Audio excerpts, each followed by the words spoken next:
जो होगा गृह मंत्री, हमारे लिए तो घर का मंत्री है साहब। और आपका बहुत बहुत स्वागत है।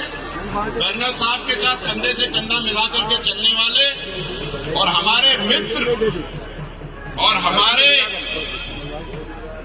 दिक्कतों के सहारे और अपने समाज को आगे लेकर के जाने वाले जवाहर सिंह जी बेडन को बहुत बहुत प्रणाम।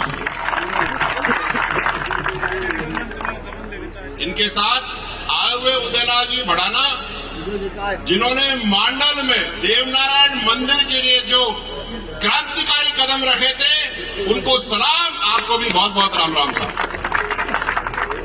मालासेरी डोंगरी के पुजारी महाराज जी हमारे साथ हैं और साथ में अतुल जी प्रधान भी हैं, जो बहुत दूर से आने कह रहे थे कि 6-7 घंटे लगे आने में। भाई राजस्थान तो ऐसी है, समय तो लगता है। और एक और चीज मैं आपको कहना चाहता हूं कि अभी हाल फिलहाल में चुनाव हुए थे साहब, हुए ना साहब? मजे आए कि नहीं आए? कम आए लगता है। तो कोटपुतली के माननीय विधायक साहब कहाँ हैं?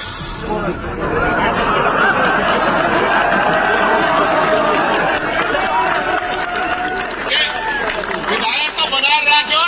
कौन में जुट फाड़ा हो भैया? जी महाराज की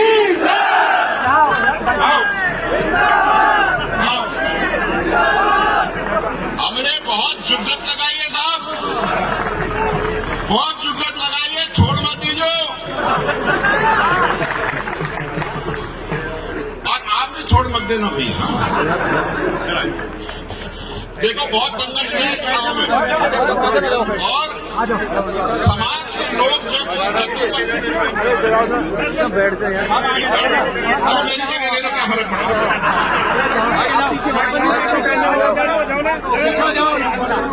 जब समाज का व्यक्ति, अरे सुनो भाई, अरे उधर आज आगे आओ, ग्रुप को सबसे बना दो, पता तो चलना चाहिए कौन कौन है। आओ उधर आज ऊपर, अरे खड़े हो, अरे खड़े हो भाई। उदयलाल जी जब हाथ पकड़ खड़े होते हैं, मुझे लगता है मैं ही चला जाऊंगा। मैं फिर से बता देता हूं, उदयलाल जी मांडल के विधायक हैं और रामलाल जाट जी को अच्छा पचहट्टा दिया था। और संघर्ष के नींव मात्र है ये। कर्नल साहब की बागडोर इन्होंने भीलवाड़ा में बखूबी निभाई है। सही कह रहा हूं साहब? 12 अगस्त 2007 को भीलवाड़ा की महापंचायत हमारी टीम ने कराई थी। मेरे को ये बात बताते हुए बहुत खुशी है। ये बात मैंने बहुत दिन पहले भी कही थी, करीब 4-5 महीने पहले, कि राजस्थान में गुर्जर समाज के जितने भी नेतागण हैं,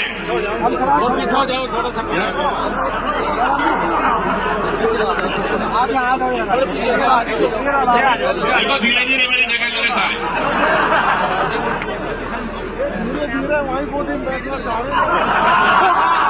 मैंने भी सुनी। तो मैं ये कह रहा था साहब कि राजस्थान की राजनीति में 80% से 90% जितने भी नेता हैं, वो सारे गुर्जर आरक्षण संघर्ष समिति की पैदाइश है। सामने बैठे देखो। ये मैं इसलिए बता रहा हूं कि हमें ये भूलना नहीं चाहिए कि अपना समाज संघर्ष का प्रतीक है। हमें ढीले नहीं पड़ना, कतई ढीले नहीं पड़ना। ये मत सोचना कि आरक्षण मिल गया तो जंग खत्म हो गई। जंग तो अभी शुरू हुई है लाला, जंग तो अभी शुरू हुई है।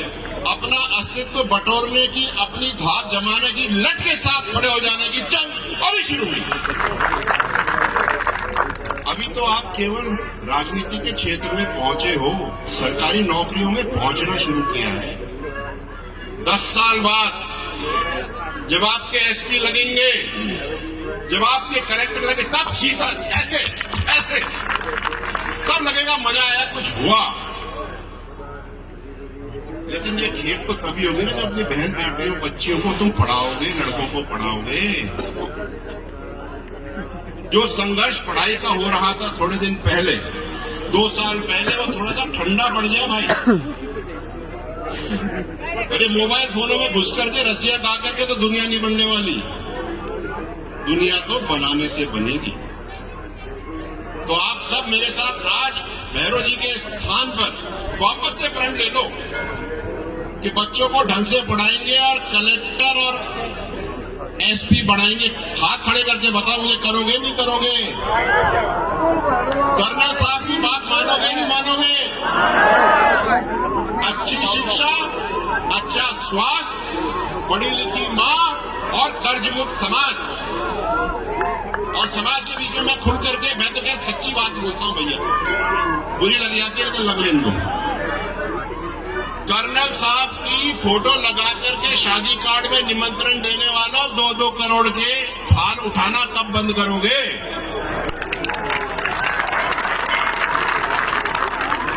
या तो फोटो मत लगाओ या फिर थाल मत उठाओ, एक काम तो रोकना पड़ेगा।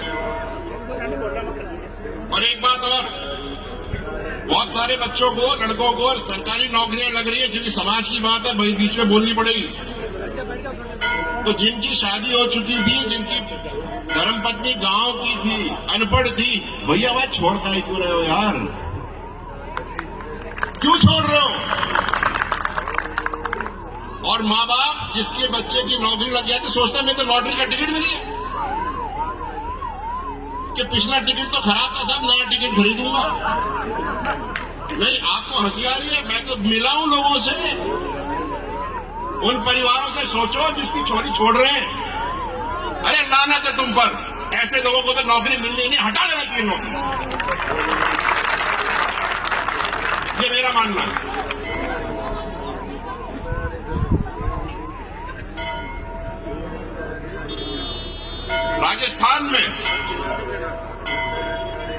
राजस्थान में 200 विधानसभाएं हैं, 25 लोकसभाएं हैं, और आपको बल को मैं वापस से बताना चाहता हूं, 25 में से 12 लोकसभाएं आप काबिज करते हो साहब, आपके वोट से जीती जाती है। ये बात आप समझो। 200 विधानसभाओं से 72 विधानसभाएं आप जिताते हो। ये आपकी ताकत है, ये आपका दम है, और इस दम को हम लोकसभा में भी देखना चाहेंगे, सीआरडीआर के चुनावों में भी देखना चाहेंगे, सरपंचों के चुनावों में भी देखना चाहिए, क्योंकि ऊपर ही ऊपर बैठने से काम नहीं होगा, नीचे भी तो अपनी सेंध लगानी है। मैं तो कह के जा रहा हूं, कुछ लोगों को पसंद नहीं आएगी, लेकिन दादा घर में तो सच बोलना पड़ता है, दाई से पेट नहीं छुपाते, कहनी पड़ती है, समझना पड़ता है।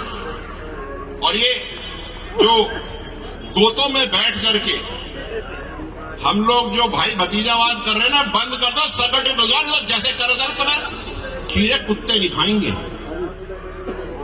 इकट्ठे होना सीखो। 4 आदमी यहाँ के, 5 आदमी वहां के, मैं तो वहां में नहीं जाऊंगा, वो तो बटन या दूसरे को, मैं वहां नहीं जाऊंगा, वो बढ़िया नहीं है। अपने पैर काट रहे हो। राजनीति में देखो, कुछ समाज ऐसे हैं जो बिना कहे मंत्री बना गए, हल्ला भी नहीं किया, और इन चैंगड़ाओं को संभालो भाई। इन्होंने तो मार दिया। क्या हुआ है पिछले इलेक्शन में मैं बताता हूं। काफी सारी जगह एंटी गुजर वोट पड़े, और क्यों पड़े ये समझो। ये जो जैंगड़ा है ना, सोशल मीडिया पे बैठे, फेसबुक पे क्या करते हैं ये, अगर मैं किसी जाट व्यक्ति के सामने लड़ लिया, या ये किसी माली के सामने लड़ लिए, तो माली को गाली देंगे, जाट के सामने लड़ लिए तो जाट को गाली देंगे, सगन को तो गाली देंगे, तो वोट तो कौन दे, घरो। मैं सही कह रहा हूं साहब, बात समझनी पड़ेगी हमको, बहुत जरूरी है। और इसके साथ साथ आज मैं आप सबको ये भी बताना चाहता हूं कि मैं यहाँ पे आज अपनी धर्मपत्नी के साथ आया, पूजा जी, और मेरी धर्मपत्नी मध्य प्रदेश से है।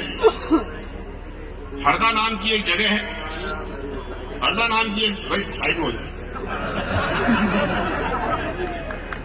तुम हंस रहे हो, भैया तुम भी हो जाएगा। मध्य प्रदेश में जगह है हरदा, वहां की रहने वाली है। और आज मैं जो भी हूं, जहां भी मैं दौड़ पा रहा हूं, इनकी वजह से है, क्योंकि अगर ये मुझे अपना समर्थन नहीं देती तो आज मैं वहां नहीं पहुंच पाता जहां मैं हूं। आपका बहुत बहुत धन्यवाद। और मैं चाहता हूं कि आप सब घर जाकर के अपनी अपनी धर्मपत्नी और परिवारों को धन्यवाद दें, क्योंकि आप आज जो भी हो उनकी वजह से हो। अगर वो आपको खींच करके घर में बता दें, बिठा लें, तो आप यहां नहीं हो सकते। उनका धन्यवाद दीजिएगा। मैं यहाँ पर कुछ साल पहले आया था कर्नल साहब की अस्थियां लेकर के, और उसके बाद मैं आज आया हूं। वो दिन अलग था, आज दिन अलग है, लेकिन जोश, जुनून और लोगों का संघर्ष और साथ जो मेरे को देखने को मिल रहा है, इसका कोई सानी नहीं है। आपका बहुत बहुत धन्यवाद। आखिरी में कुछ लोग कुछ कहते हैं, कुछ लोग कुछ कहते हैं, लेकिन आपको मैं बात कह के जा रहा हूं। मैं बहुत खुशकिस्मत हूं कि मैं गुजरी की कोख से मेरा जन्म हुआ और मैं इस जात जमात में जन्म लिया मैंने। और मैं रात को 12 बजे फोन कर रहा, ठाणो मिलूंगा दादा, ठाव नहीं जा रहा, छोड़ मर जाऊंगा लेकिन छोड़ूंगा। और कोई भी व्यक्ति अपने समाज के भविष्य के आगे खड़ा होगा, उसमें कुछ दरार डालेगा, हमारे बच्चों की पढ़ाई में दिक्कत आएगी, तो अपन खड़े हैं, हम उसको काम करेंगे। हाँ, एक बात और, जाते जाते मैडम जी भी बैठे, अपनी देवनारायण योजना 72 शहीदों की शहादत के बाद शुरू हुई थी साहब। उसमें पिछले 2 सालों से छात्रवृत्तियां नहीं मिली हैं, बच्चों को एडमिशन नहीं मिले हैं, दिक्कतें हो रही हैं। इसको अपन मिल करके ठीक करेंगे। आप मेरा साथ दोगे कि नहीं दोगे, बताओ। कहीं खड़े होने की जरूरत पड़ेगी तो होगे कि नहीं होगे? पटरी पे ठाड़े नहीं होंगे साहब, रोडों पे ठाड़े हो जाएंगे। बहुत बहुत धन्यवाद। आप सबका दिन शुभ हो, दिन अच्छा हो, रात अच्छी हो, आपका भविष्य अच्छा हो। जैसे कर्नल साहब कहा करते थे और हम सब कहते हैं, आगे बढ़ो, तरक्की करो, छा जाओ और छाए रहो। बहुत बहुत धन्यवाद। राम राम।